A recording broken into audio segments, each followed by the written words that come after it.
And recording is in progress because we are starting, because we are the SDEBA.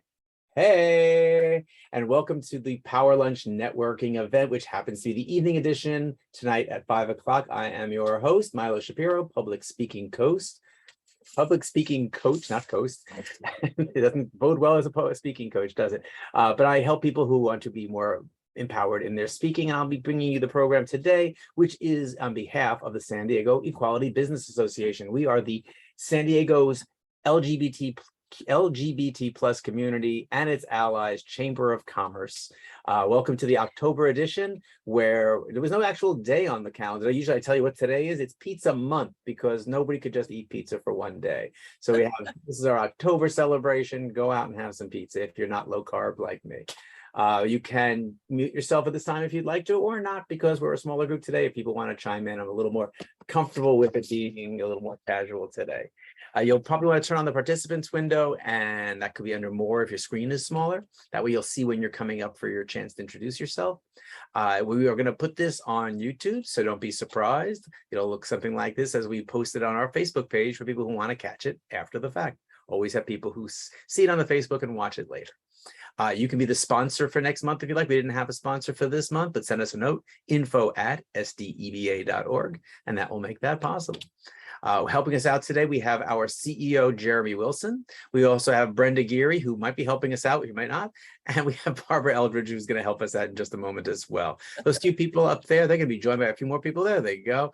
You never know what's going to happen with PowerPoint. Sometimes that is our board. We sure appreciate all the things they do to keep our organization going. Lots of stuff always happening behind the scenes that we are not aware of, but appreciate that they are aware of. So what does SDEBA stand for? I asked Barbara if she'd be willing to read our mission statement. Barbara, if you make sure you're unmuted, and please do that for us. The San Diego Equality Business Association promotes LGBTQ influence through business ownership, workforce equality, and active consumerism, creating prosperity to support equality, diversity, and inclusion. You got that down cold now. I don't even think you're looking at the screen anymore. Very nice. Thank you so much. One of the main features of being a member, and there are a lot of them besides getting to come to events like this and live events, is that you get listed on our website. I know a lot of our members, when we're looking for a resource, it's the first place we go to look for our peers. So for instance, if you're looking for a photographer and you put in photographers, boom, 2 of them that we have would turn up. And if you clicked on the one on the left, boom, you learn all about him and how to reach out to him. So he happens to be in my business networking group. That's why I gave him a little plug there. So that's a great fact for being a member of SDEBA. We also get access to these online type events where everybody can come from wherever they are. And this one is open to everyone. We've had people come from across the country to the Power Lunch events. What is today about? It's to give you a chance to share to a larger section of SDEBA's community what you do and who you are. It's a chance to learn about the others who share as well. Sometimes we provide education through these forums, and it helps grow the SDEBA family to know who each other are by being in these getting together situations, which we can do now as well as live ones. It's nice to have both options.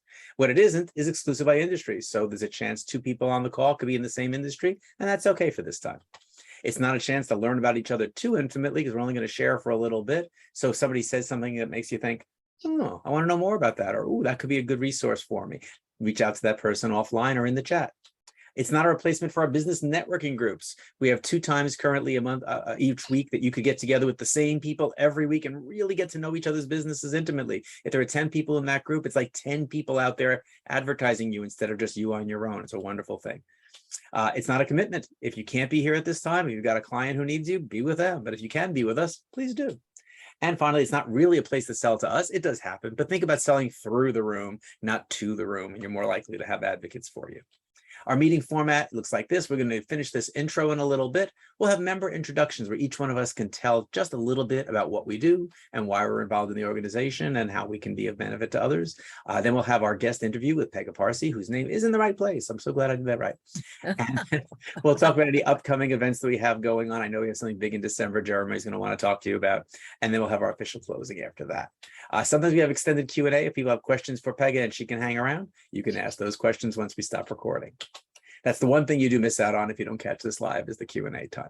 How will you know it's your turn? Well, we're going to go alphabetically down that list. That's the participants window. So when I call on you, be ready. When you hear your name, that's your chance to unmute, unless you're already unmuted. It bounces around a little bit. If you unmute too soon, then I may miss your name. So wait until I call your name, unless you're already unmuted, like I said. You can share just orally, or you can do a screen share if you want to show something on your website or a picture you took or something like that. You're welcome to use the screen share, as long as you know how. This is not the time to learn how to do that. After you're done, you might want to remute, unshare screen so the next person can if they want to, or so we can see them better. And then finally, share your big five in the chat area. And so I can't see over my own things here. Share your name, your website, your phone, your email, and maybe your LinkedIn if you want people to be able to connect with you there. And so we're going to get started. And I have to stop this little screen so that I can see what you guys all are seeing. So stop share. And to get over to my own attendees list, participants list, I mean. And let's have Barbara. Why don't you kick it off? And we're not going to set a time limit since we have a smaller group. So you can take a minute, even a minute and a half. Love to know a little bit more about all that you do. Well, I have an organization called Mind Masters, which is a support system for the small business owners, very much like all the people that are in the SDEBA. I've been with SDEBA for, oh gosh, 15, 16 years now, and have done a lot with the members of that organization. So we meet weekly. Early in the morning, sometimes there's a 10 o'clock meeting and there's a Saturday morning meeting as well. But we are there to brainstorm and really help people work out their challenges. I also have licensing. I have 3 licensees, and I'm really looking to expand that outside of San Diego. So that's where I'm at this point. So. Perfect. And 10 a.m. is not too early for me, just for the record. Thank you. Thank you. The 7 o'clock one is too early for you. Oh my goodness. Yes. Yes. I have all these Floridians I deal with. And they're like, oh, it's not so bad. It's 10 a.m. I'm like, yeah, that's 7 for me. Brenda, let's go down to the little corner that I see you in there. Tell us about all your wonderful products and services. Okay. Scott, can you hear me okay? Can. So my name is Brenda Geary, and I am passionate about health and wellness. So I show up to serve individuals that have health challenges. My passion is helping people who have chronic autoimmune issues. I'm also a cancer survivor. And so what I tell people is I don't ever want to have someone have my story. At my sickest, I was in bed 20 hours a day. I was on 24 prescription medications, and I wasn't living. I was just existing. So the Western medicine wasn't working for me. So then I switched to Eastern medicine and learned about herbs and natural healing. And that was a game changer for me. And so now I'm thriving and living life big. And so what I wanted to share with you is today we had launched a new product just a few months ago that's a game changer for a lot of people. I honestly had not really dug into the importance of collagen, but what I did find out is that collagen literally is the glue that holds our bodies together. But as we age, we lose significant amounts of collagen. So I'm just going to do a real quick screen share here, assuming that it doesn't boycott me. You guys can see my screen. I can. Because I was having trouble a few weeks ago. But when we can turn on our body's ability to make more collagen, it's a game changer from the inside out. And so here are just a few examples of what our customers are experiencing with our collagen. So a great referral for me would be a salon owner, maybe a manicurist, or maybe a high-end spa, where we could introduce our new collagen product to them so that that can benefit their customers. Thank you. Thanks. Wow, those photos are really something. Very impressive. Good for you. James, one of our newest members, can you jump on board and tell us a little bit more about what you do? Absolutely. So hello, my name is James Slusser, and my company is called Kurkuma. I am new to San Diego. I am new to the SDEBA. I've been here about a month. And my business, I'm a Web3 and iOS software developer and educator. I'm also a cryptocurrency day trader and educator.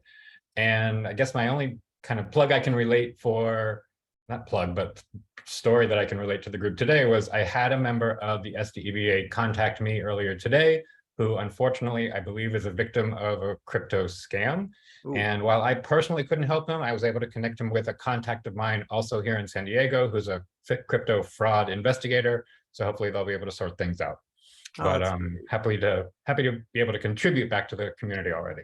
Exactly. Wow, that was fast too, that came up for you, but you're in a unique place. Sometimes just finding someone who can put you in touch with the right person. That's amazing. And one of the important things of this kind of networking, the community that we build between our businesses. Shannon, are you able to talk? I see that you're a still picture. So can you share with us?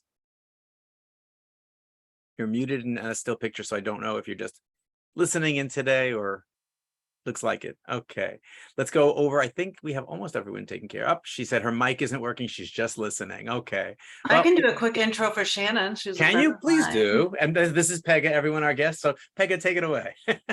Shannon, I'm going to take over since you didn't. Shannon works with me, Dr. Milligan, at UC San Diego. She's our Director of Student Affairs, Assessment, Evaluation, and some other thing. It's a long title. I'm very sorry, Shannon. And she can't correct me, so you're But fine. she does, yeah, she can't correct me. She does all of our student affairs stuff. So very important work that she's doing. Thank you. Thank you. Organizational development is the third thing. Thank you very much. Great. Glad you could be with us today, Shannon. I think that's everyone except Jeremy, our president. So I always try and save him for last in case someone says reminds him of something. So take it away. Sure, thank you. So I'm going to do a quick screen share here. And so welcome everyone to the evening edition. As those of you that logged on a little earlier, we were playing with having this at noon versus in the evening and going back and forth. So it's great that we're here in the evening. It's nice to see some new faces and nice to see you, James. Welcome again. So basically this is one of our signature events. It's called the Equality Business Awards. It says 10th annual. This is the 10th time we've done this. I went back to 2000, I think, when we had our first one, and found out that this was our 10th one. We've had them for the past 3 years in a row. Prior to me taking over, this program had it was a lull. So we started them again during the pandemic in 2020 virtually, and then we had this event live in person at Moe's, Urban Moe's. We support our members. And there was a little background noise from the bar in the back. And so we decided to move this same block, but different venue, Martini's San Diego. They've created a very special menu just for us. So this is not their normal menu. And then in addition, we're going to have performers and give out 12 different awards. It's going to be a very fun, uplifting 2-hour event. And if you haven't got your tickets, be sure to do that. Once we announce the nominees, which is coming very soon, usually we'll see a big uptick in folks purchasing tickets and tables. So there is a max of 121 that we can fit in the venue. We'll be utilizing their piano, their screen, and so you won't want to miss this. Tickets are very reasonable. They start at $100. It includes welcome champagne and a 3-course dinner. So Equality Business Awards is on Sunday, December 4th from 5 to 7 p.m. I hope to see you all there. Thanks, Milo. And I'm glad you said it was at Martini's, because that Sequan in the bottom corner could pop out as someone. I'd hate to think someone would drive out to Sequan, because we've had events there too. Sequan makes sure we stay in the black. Yes, thank you to Sequan. We do appreciate it. They've been very generous with us. All right, if you could stop sharing, because I'm going to share. So share screen, take my own turn here and say, sometimes you have somebody like this. You have Sue, who is very organized and really knows what she's doing. She's putting together a presentation, but she's a bland speaker. And then you have someone like Pete, who is exciting. You wouldn't know from that picture, but he's exciting and lively, but he's very disorganized. He goes on all kinds of tangents. And so what would their boss normally do? Sign them up for the same class, send them to a public speaking class. And that's a shame. They have completely different needs. It's a different need if you have a one-time speech there versus one that you give on a regular basis versus you do something different every week. And that's why it doesn't really make that much sense to send people to classes where you only get a fraction of the teacher's attention, and that's a shame. So in coaching, we have the ability to take someone and say, what is it that this person specifically needs to get them to be the best Sue or the best Pete that they can be? And it changes everything for them. I've had so many people say to me, oh my gosh, the last 5 visits is like the last 5 years of Toastmasters that I did. And a lot of, I wish I had done this when I was 20. And that's a shame, but don't worry about what happened. Worry about what's going to happen. So public speaking coaching through miloshapiro.com. And now our guest, this is where usually I'm reminded by Brenda to turn off my screen share for other people to be able to see our guest. There we go. So hopefully nobody's still seeing that. And we're going to go right into our guest interview. So Pegah Parsi is the first Chief Privacy Officer for the UCSD campus. She spearheads key efforts in privacy and data protection on many levels for the students, the staff, and the university system. She is passionate, not only about data ethics, but privacy and human rights and civil liberties issues as well. She's an outspoken public advocate for the idea that privacy requires more than just legal compliance. In her job and in interviews like this one, she shares concerns that often go unnoticed otherwise. Things she's brought up to me, I said, I didn't know that that was the case. She's like, yeah, people don't know. That's the problem.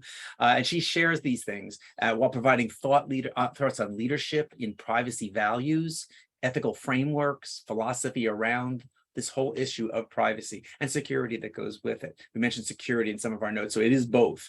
So Pega, really a big thank you for being here today. Let's dive right in. Thanks for inviting me, Milo. Sure, okay.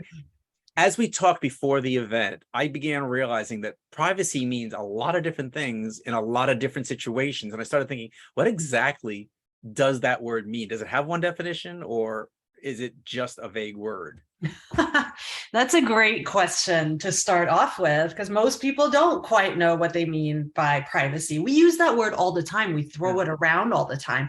We ask for it all the time. But when you actually ask people, what do you mean by that? A lot of times what they mean is confidentiality or just keeping things hidden or walled off.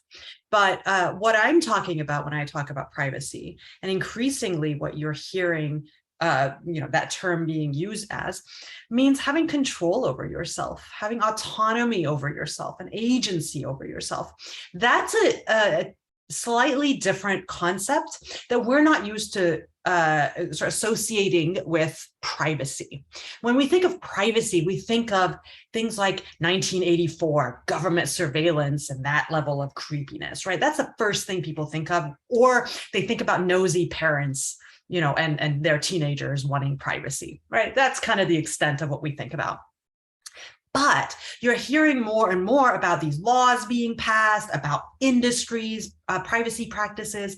And so there's a lot of conversations that are happening, and most people don't really know what we're talking about. So to distill it down, it's a very dense topic, but at the base of it, it really means doing what you want with your own life, making your own life the way that you want it, having a lifestyle that you choose. In fact, if you look through things like Supreme Court decisions where they made the attempt to describe privacy to people, and Justice Douglas, one of our prime privacy advocates back in the day, described it as figuring out how the heck you want to live your life. He used more eloquent language than how the heck you want to run your life, but that's essentially what they were referring to. And now when we look at the privacy landscape, we understand that it's not just about shutting the door and making sure no one knows anything about us. It's more about being able to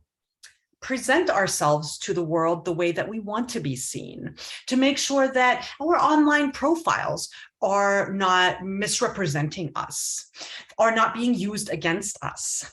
And it's not just about your digital presence either.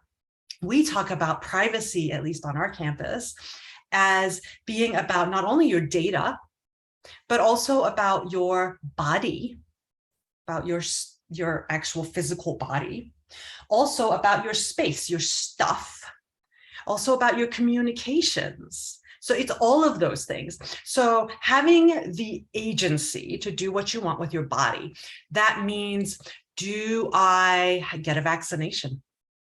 Do I let my employer subject me to drug tests often? If I'm passed out on the street corner, can law enforcement come and draw my blood? Am I going to have an abortion? Right? Am I going to do any kind of medical procedure? Really?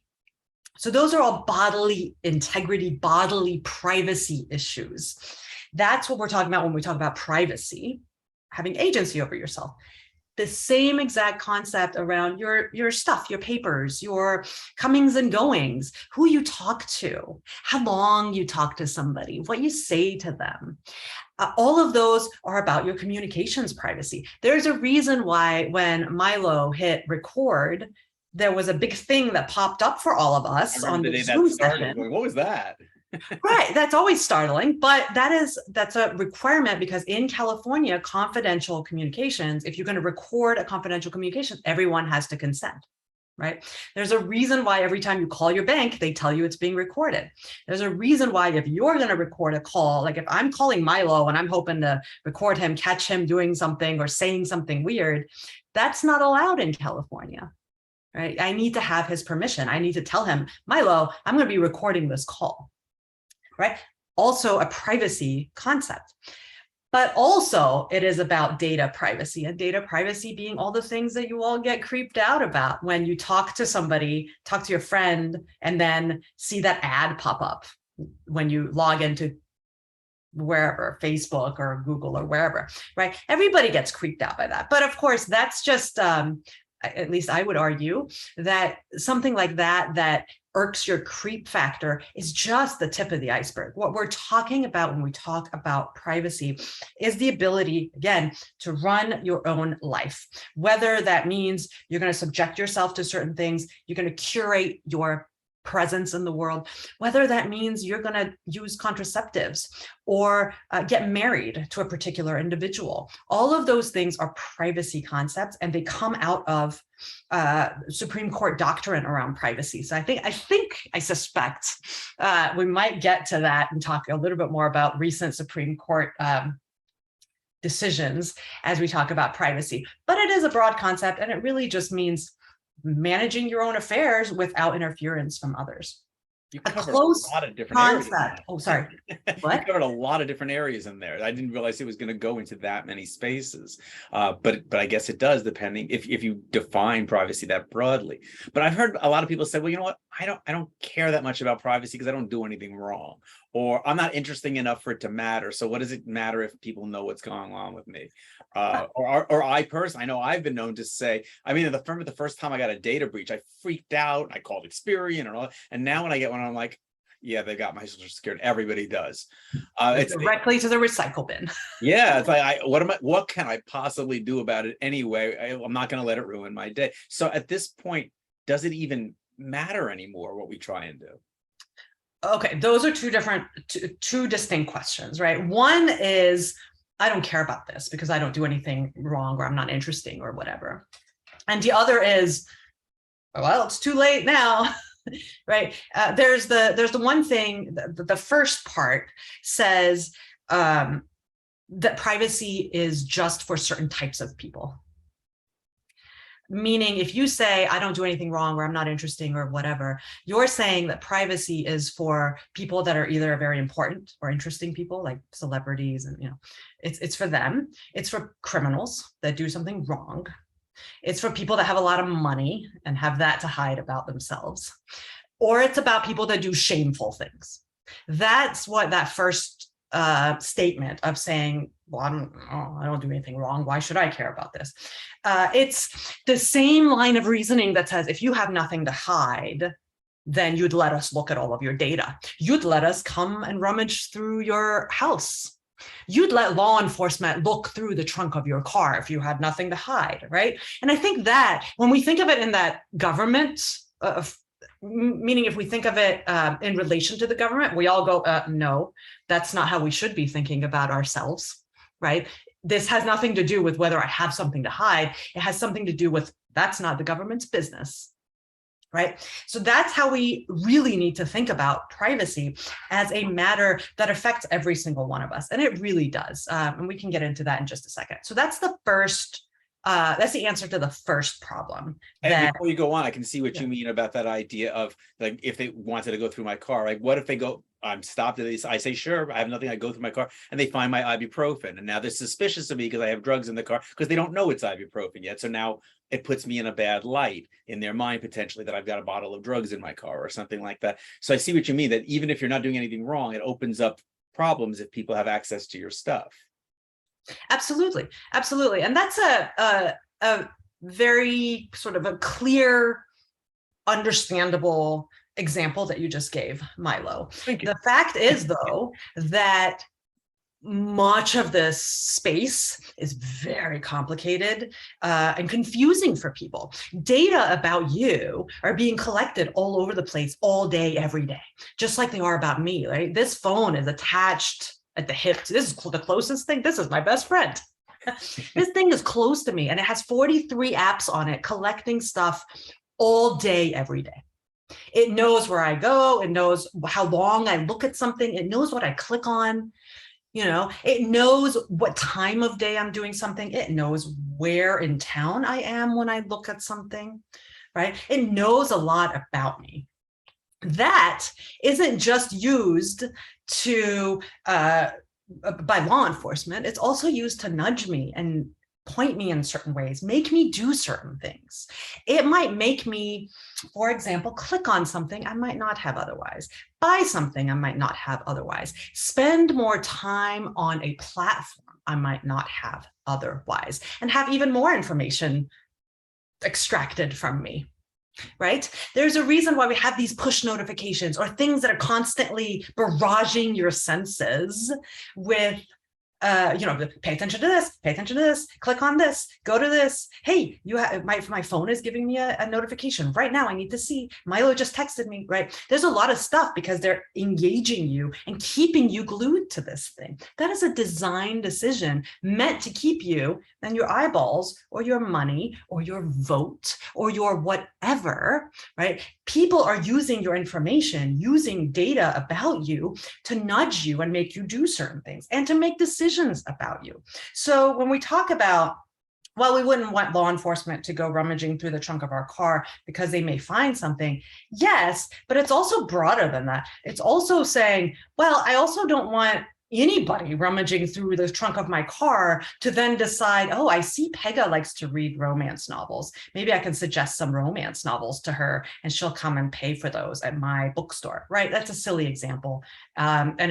That's actually a nice one. I might want to go to a bookstore for, but you understand what I mean, right? It's nudging me to do things that I might not have otherwise, or using it to make decisions about me. Like I said, whether I get approved for a mortgage, whether I get approved for a loan, whether I get this medical treatment versus that medical treatment. And if you, for some reason, think that those are unbiased industries or unbiased processes or things that can just, that we can very clearly say, oh, well, I want my insurance company to have a full picture of me and give me a risk score that is, you know, appropriate and consistent with my lifestyle. That's what I want. I want my credit score to be reflective of my lifestyle. So yes, please look at all of my information and give me some kind of risk score because I fully trust the insurance or the credit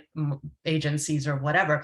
Don't forget, there is a reason why the insurance industry, credit agencies are so heavily regulated in this country. There is a reason for that. It's because of some of the practices that they've employed that have left out significant parts of our population from products, from financial products that we might need in regular society. They've boxed people out by using characteristics about them or information about them, sometimes disguised as, well, we're giving you this risk score because you live in this area of town, when you really mean, oh, you live in either the poor part of town or the minority part of town or whatever it is, right?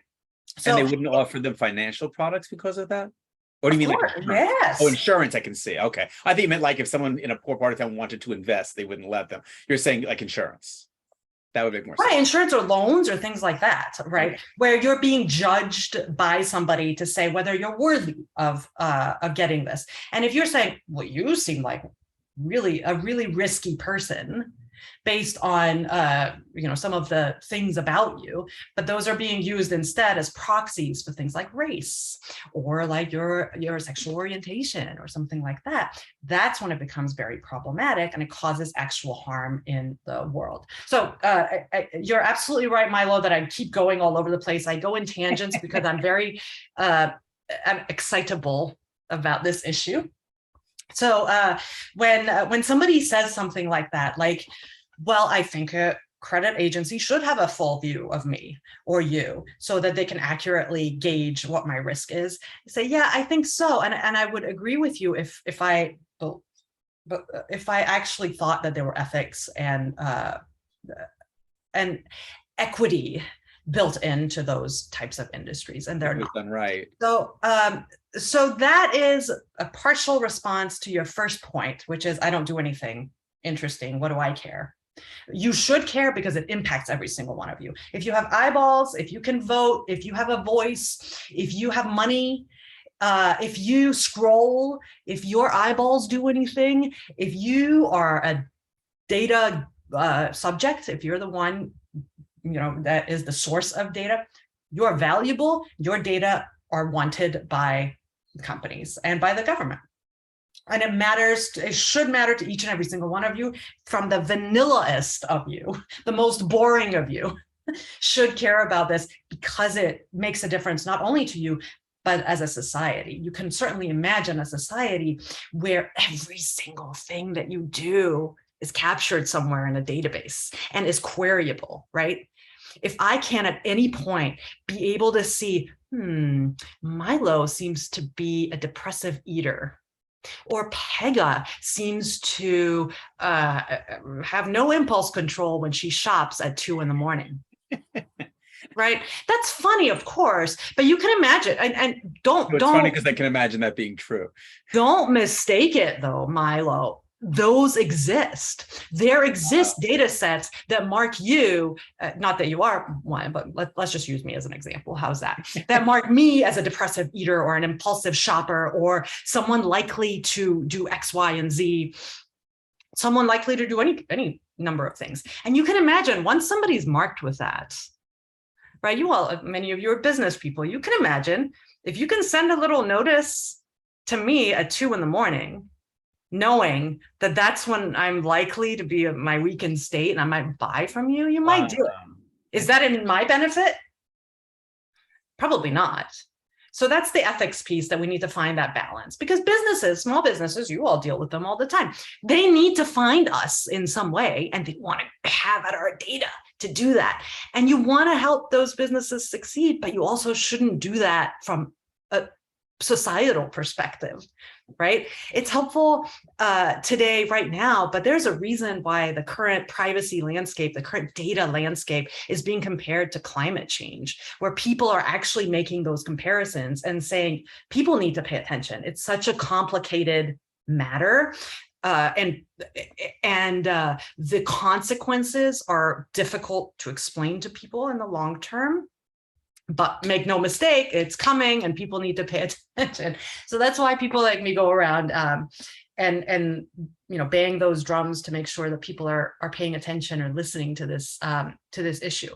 I mean, there's a positive side to targeted marketing too, though. If there's gonna be an ad in the corner anyway, I personally sometimes would rather it was something I might have an interest in than women's shoes, because that's just a nuisance, get it off my screen. But if it's for something that I might actually buy, it's like, oh, at least there's a reason for that thing to be there. So it's not all evil to target marketing, right? No, I think this is another part where I would argue that the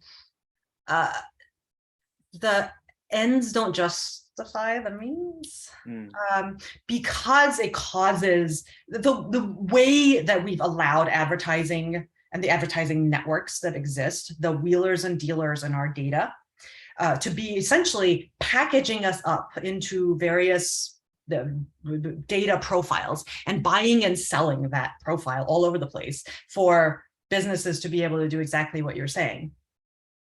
So now we all exist in those databases being marked with these categories. That is the problem, not the targeted marketing on its own. It's what we've now amassed, right, under for the purposes of having relevant information, but really the actual mechanism that we've built for ourselves, for humanity, in order to accomplish that is actually, I would argue, quite harmful on its own. That's like saying, well, plastics have been really helpful for us as human beings. They've helped us do a lot. Yes, they have. And I am not here to tell you plastic needs to completely go away. I am using plastic right now. Yes, but that doesn't mean that should be the thing, or that doesn't mean we should do it willy-nilly, or that we shouldn't be thoughtful about it, or that we shouldn't consider other material, just like we do we have material sciences for a reason, right? Just for that, there should be smart, capable, caring, compassionate people thinking about, hold on, how can we thread this needle to give businesses, particularly small businesses that don't have, other mechanisms for doing this, ways of reaching their target audience, being more effective, optimizing their advertising. How can we do that without causing this massive harm to humanity? Right? Like I was saying before, you can imagine what happens to a society where everything that they do is collected somewhere.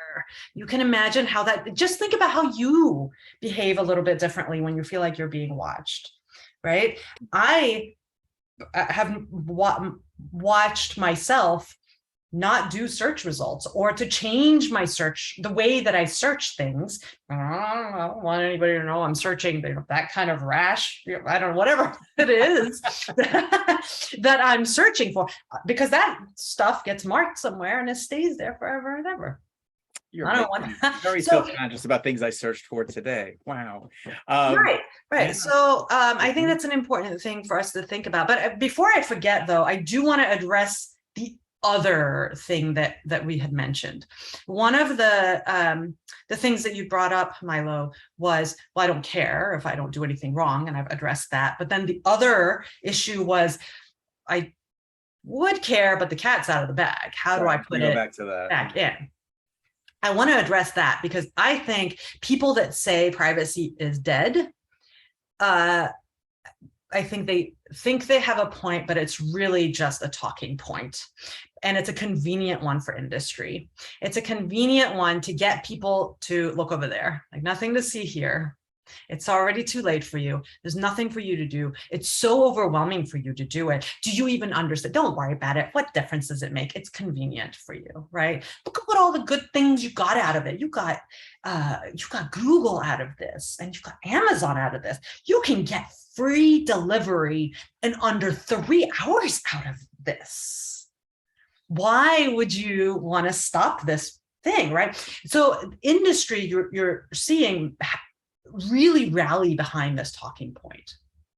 They don't like to say it anymore out loud. They like to give some lip service to legislators that are trying to put some privacy regulations in place. But you also hear it used with consumers a lot. I hear our students saying this a lot, right? I'm dealing with a population of people in their late teens, early 20s.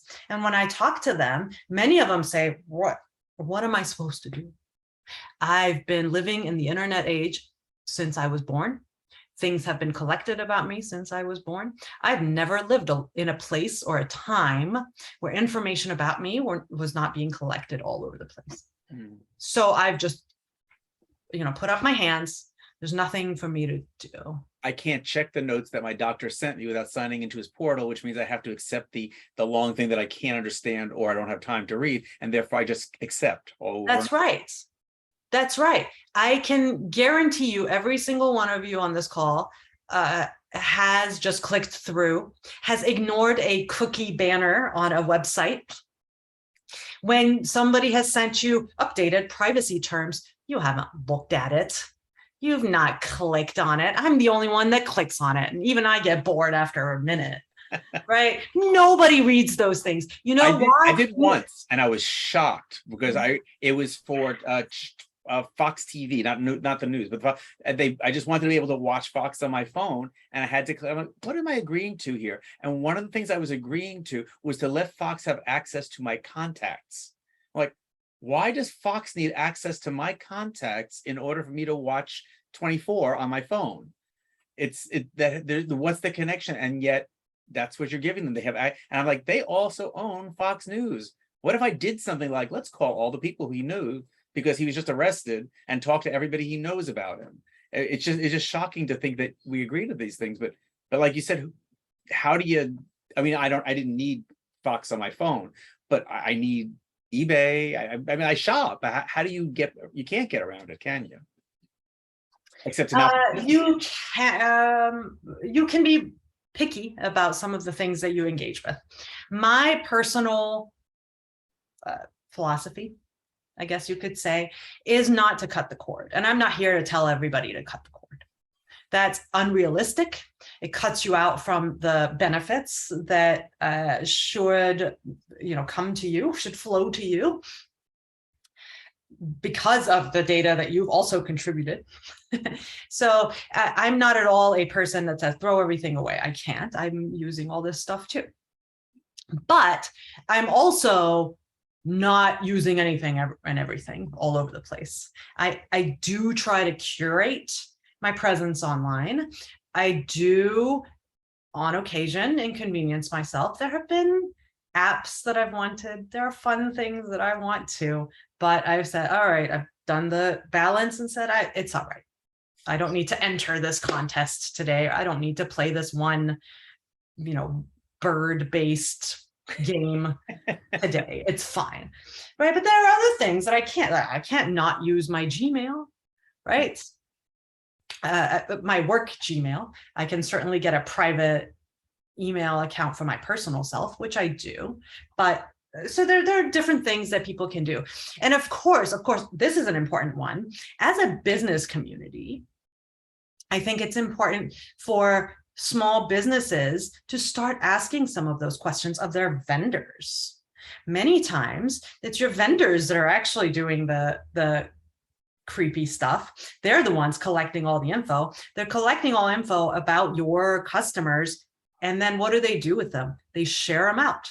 They share them out with all their affiliates, their data brokers, their data aggregators, so that those data aggregators now have more information about you to fill in that little profile, the little digital Milo, the digital Pega, and the digital Brenda that exist in the world.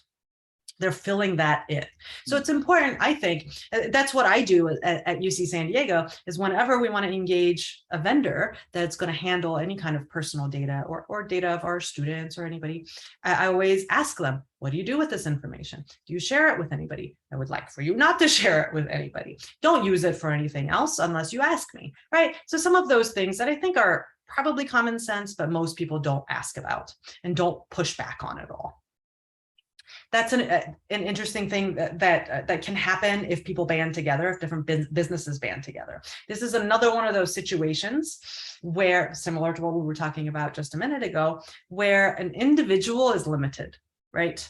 I cannot say, hey, Milo, you give public speaking coaching to people. So as part of your business, push back on Google, or push back on AWS, or push back on whoever hosts your website, push back on, GoDaddy or whoever. You're going to say, who? No. All I can do is just ask a question. They're going to ignore me, and they have the lawyers, and what am I supposed to do? But if more and more people start doing that, or banding together, or chambers of commerce or different groups start providing those either tools to each other, for each other, or providing a little leverage to push back or to negotiate, I think those are things that people can start moving on, though it's a long slog. We're at the early parts of this fight, people. So bring comfortable shoes and some water. We got a long time to go. High boots, because it's going to get deep. I know you wanted to cover some legal things in the legal space, some in the business space, and I don't know whether you've already gotten to those in the things we said, or there's some other points you wanted to raise on those two areas. I kind of want to see if anybody has thoughts or questions. I've been talking for a little bit. I have some more questions here, but we can take questions if people have something that's burning. Anybody have anything they're dying to ask, Pegah? Or just tell me. I'll keep going then, but you can raise your hand and I'll call on people if I see that.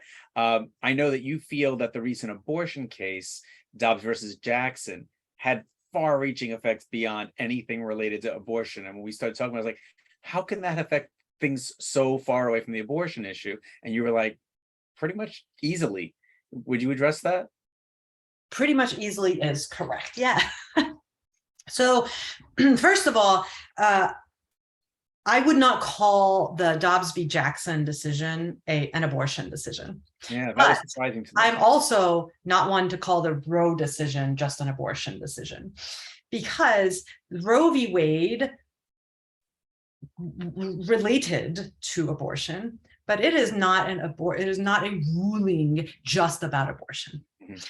In fact, Roe v. Wade took broad privacy and liberty concepts and applied those to a particular thing, to a particular question, a particular scenario.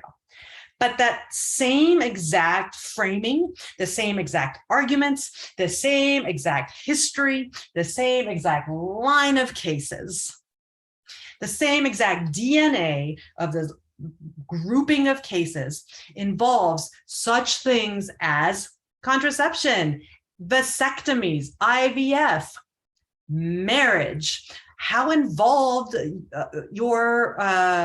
how involved grandparents are with their grandchildren, how you educate your kids, whether you teach them a foreign language, right? Those are all Supreme Court cases that were under the same sort of grouping.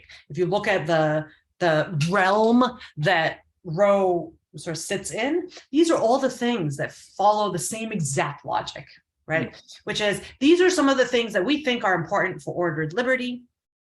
These are some of the rights that we think we should have as part of this American experiment that we've got going on. And those involve the ability to run your life and have your own lifestyle. If you, the other things that fall into that same category are things like sodomy laws, right? The laws that some that were invalidated and some that weren't, but in any event, those all also fall under the same thing, right? The don't put that there laws that tell you what you can and can't do in the privacy of your bedroom all fall under the same thing. So it's a mistake to just think that the Dobbs v. Jackson decision that overturned Roe just concerns abortion and people that are in their childbearing years. In fact, it's for everybody, and it has potential to impact everybody down the line. So what are some of the things that could come out of that, and because Dobbs v. Jackson happened? Yeah, so the thing is that the reason why Roe was the purported reason, the stated reason for why it was that the justices felt, some of the justices felt that it did not fall in line with our nation's history and traditions. Okay, I want you to take that phrase, nation's history and traditions, and really think about what things fall into that. What marriages fall into that? What sort one of the cases that kicked off the line of cases that Roe sat in was Loving v. Virginia. That was about interracial marriages, right? Those are incredibly important things that we would argue are not part of the tradition and history, but are incredibly important, and they're absolutely things that we should have, right? So think about all of the things that you think are important, including your digital profile, by the way, and all the data you're putting out into the world, and think about whether or not your digital profile is actually, protected or part of our nation's history and traditions. If you feel like your data are protected, your marriages are protected, your whatever the heck it is you're doing in your bedrooms are protected, whether or not your right to things like getting vaccinated or not, whether or not you have access to physician-assisted suicide or not, whether or not you get therapy or not, right? These aren't just about sex issues, like sexuality issues, they're much broader, right? It's not just about sexuality and reproduction, just about how we are living, right? So that is the reason you hear privacy experts anyway say, don't just think of Dobbs as a thing about abortions. Pay attention, because this thread that has given us all these things over the last 55 or so years, somebody has now pulled at that thread. Be careful of that sweater, because there's a lot of things in that sweater. There are a lot of other threads in that sweater that we find very important. Somebody's pulled at them. So that's the reason why I say people need to pay attention to this issue. but it leaves you kind of feeling hopeless, helpless, like without going full on Amish. How do we protect our privacy? How do we deal with the fact that that's going on? Yeah, that's part of the hazards of my job is I need to sound that alarm, but I also don't want people to get so scared that they, put their heads in the in the ground. So what I urge people to do is to don't get overwhelmed. Understand that this matters. It's a huge field, it's an emerging field, and it is looking for you to learn about it. So there are people that are just itching to have you know even a little bit about it and just be even a slightly educated consumer about these issues. So that when somebody says privacy, you immediately don't say, or the next time you're about to download some random app, you kind of say, do I really need this? Do I need it? Is it important enough to give away my data? Or when it turns on, and of course, the first thing they ask is, can I have access to your camera? Can I have access to your contacts? Can I have access to your location? Can I have access to your text message or whatever, your photos? Always think, do you really need that? Why do you need that? Kind of like you did, Milo, right? Where you're saying, I just want to look at your website. Why are you making me do all these things? Right? Ask those questions of yourself. And then depending on what the things are that they're taking from you, weigh that for your convenience. I know I always hit that one with the camera and the microphone, but there was one time I didn't, and then something didn't work right in the app, and I couldn't figure out how to get back and give it permission later. So now it feels like just do it at the beginning. I don't want to have to figure it out later. But the microphone is a tricky one. That thing about having a conversation hasn't happened to me so much, but one of my best friends, it seems like almost anytime he talks about something, the ads about that start coming. And you think that just can't be a coincidence when it's something really obscure. It's not. Yeah. It's not. And of course, so here's something that's interesting to me, Milo, because that's the example that a lot of people use, right? Sure. To try to explain the or the weirdness of privacy. And I think that's an interesting example. It's one that a lot of people connect with. It's one I use, right? That's what I started this conversation with. But I think that misses the entire point of the issue. The fact is that there's so much info that you don't even realize about yourself that are collected. There was a case back in 10 or so years ago where Target knew that a teenager was pregnant just based on her shopping history and started marketing pregnancy things. And so her family found out she was pregnant because Target was doing that. That's how her dad found out she was pregnant. So again, I said I didn't want to freak people out, but the point is, you are spewing out so much information. If there are things that can mark me as a depressive eater, right, without me even, I don't identify as a depressive eater, if you ask me right now. But I might be. I might not think of myself as neurotic, but if somebody marks me as neurotic in their database, how would you undo that? Right? That's significant stuff, and it has real world implications for people. I know I don't disconnect my microphone every chance I get, but whenever I'm done with the day, I cover my camera with a little thing. I just made it 2 business cards and I just bloop. Yes, I got the thing. I got the thing here.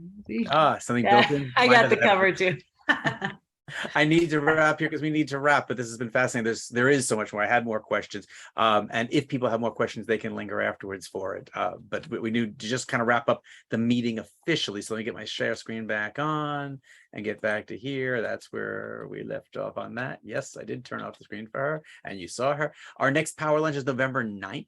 And our guest is going to be Lucas Root, who speaks on the topic of community and what it means on many different levels, more than you might think about. And he says we need to relearn what community means. That may or may not be the final title, but I know that's one of the things that he speaks on. So be with us at noon. We're going to go back to noon for that one. We're going to alternate a little bit, figure out what time slots people want. People said they want that evening, and then we had less turnout tonight.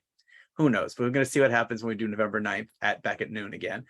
Follow us on LinkedIn and on Facebook at these links here. Our LinkedIn is really long, so I can't put this tiny URL one. That's LinkedIn SDEBA. Just got to turn off the floater so I can see what I'm doing. Here we go. And a power lunch page. If I've had a lot of people say to me along the way, maybe you should do this as a podcast.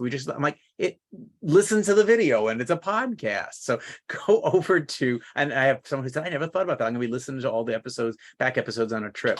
So you can go over to power-lunch.com, and all of the interviews since we started doing the interview back with our first one with the first Mayor Todd Gloria interview that we did back in 2020, right through. Pega will be on here probably within 24 hours where you can listen to this again or share it with somebody. Our members, if you're not getting our emails, please add @sdeba.org as a safe sender on your allow list. Every email system has a different way of doing that, so I can't tell you which way, but there's a way to say, I want everything that they send. Nothing they send me is spam. If guests would like to get our emails, you don't have to be a member to get our invitations. We want you to get them because maybe you'll become a member later. So you can send an email to info@sdeba.org and say add to email list in the subject line, and Jeremy will make sure you get stuff about what we're doing. You can join SDBA. That's even better by going to our website and right where it says join SDBA, click on that. And Dorian Brewer will probably get back to you after that and tell you, hey, new member or potential member, let me tell you more about it, because he is our membership chair. If someone was chatting with you over in the side and you want to continue business, please save the chat. It's been 2 years, so hopefully everybody knows how to do that, but it is over there on the 3 dots. And our final thought for this month's meeting, hopefully Pega will like this one. Relying on the government to protect your privacy is like asking a peeping Tom to install your window blinds. I thought that was right on target with that one. Thank you all for being with us today. If you have any comments, the info ad is always good to get to Jeremy. If you want to write to me directly, milo@miloshapiro.com, forwards to the one that's way harder to spell. And that's it for our meeting today. I'm going to turn off this. Thank you all for being here. We're going to stop recording. We will see you November 9th for the next one. In the meantime, be careful with your privacy because it's all yours. Thanks, everybody. Milo, can I ask a quick question after you stop You recording? can. I was just waiting for the stop recording sound to happen. Milo, so the if I hit the end button, I think it's going to end the whole Zoom Really? meeting. I'm trying to find. I know there's a way to button do stop it. the I might have to recording. check with CJ. Oh, here it is. I found it. Okay. Stop recording. And I think she's going to make the announcement, stop recording. No?